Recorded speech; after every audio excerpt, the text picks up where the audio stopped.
first, if you reach that level of virality where people who don't typically play the kind of game that you have made are playing, then you know that's not sustainable, right? They're going to lose interest pretty quick. I mean, some of them may convert, but majority will not. They're playing because everyone else is playing, right? And in game development, especially free to play, sure, like it's easy to, and actually there's quite a debate around this. Should you focus on the top of the funnel?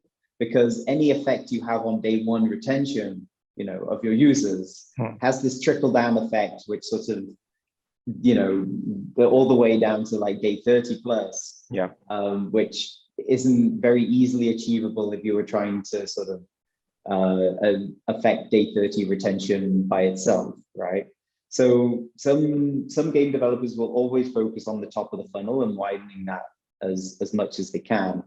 But I think the smart developers are rather, and I think the analogy here is like a bowling ball alley. Like you can, like, I think the smart developers are just looking for the strike at the end of the alley.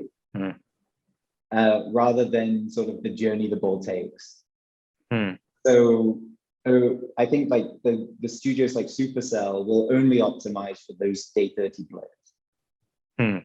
Because if they become your true fans and they stick around, well, after 30 days, if they stick around forever, then you have a, you know, a sustainable business. These focusing on the people who sort of come and go on day one isn't really going to give you any sort of meaningful result in terms of revenue. I mean, the way I would approach that is just build your game and have that user in mind from day one. There's the one person who will like this game the most and try and understand them as deep as possible and build that game perfectly for that one person. But you may, when you launch your game, you may find your audiences elsewhere. And you should be sort of constantly experimenting with acquisition to see where your true fans are. And then once you found them, then that's when you double down.